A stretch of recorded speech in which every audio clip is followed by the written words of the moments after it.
Shifting our focus to other development, a McKinsey Global Institute report has revealed a significant shift in global consumption patterns, with consumption pools moving from North America and Western Europe to India and emerging Asia. This change is driven by rising incomes, changing demographics, and involving consumer preferences. The report predicts that by 2050, India and the emerging Asia will account for 30% of the global consumption, up from 12% in 1997. Meanwhile, advanced Asia, Northern America, and Western Europe are expected to contribute only 30%, down from 60% in the year 1997. This shift presents important challenges and opportunities for the business worldwide, but poses, in fact, a very good picture for the Indian economy as well. Brian Thomas, my colleague, is joining me live on the broadcast. The report by McKinsey, in fact, shows an upgrowing trend as far as the consumption globally in India is concerned, where the businesses are most likely to be benefited. Brian, over to you.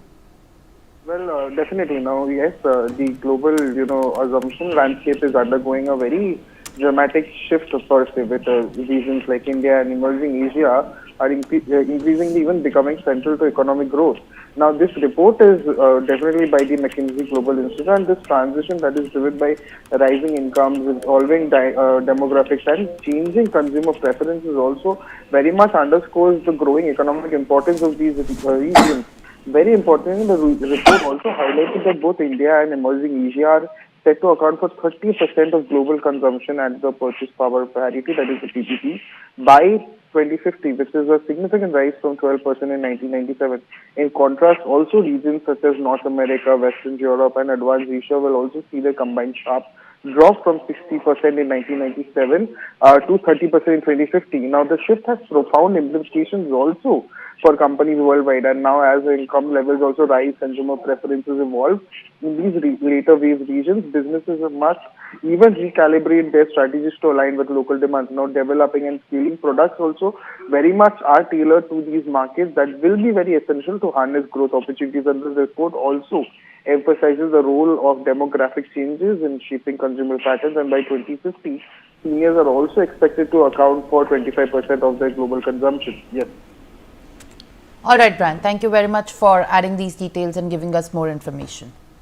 Now it's time to shift our focus to other developments. The number of cases of Guillain-Barré syndrome in Pune have risen to over 100, and Maharashtra now reported first death from the rare neurological disorder.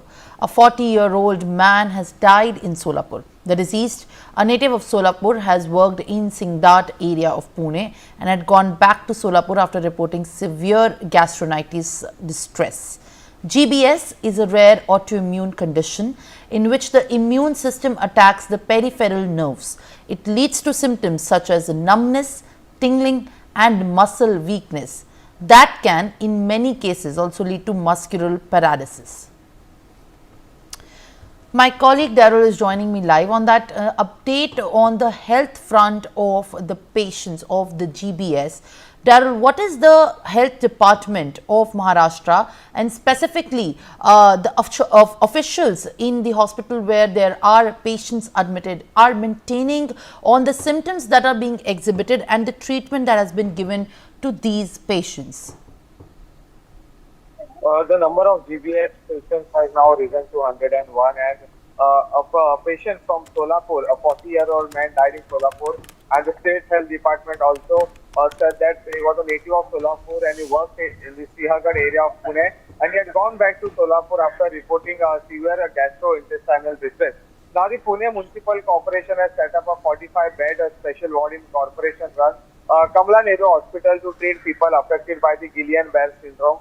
And all the patients from Pune Municipal Corporation jurisdiction will be treated free of cost in this hospital, and 7-member central high-level expert team has also been deputed to support Maharashtra in management of the GBS cases. Of the 101 patients accounted so far by the Pune Health Department, 56 patients are in general ward, while 41 patients are admitted to the ICU. Of these 41 ICU patients, 25 patients are on oxygen support and 16 patients are on ventilator support, and also 4 patients have been discharged.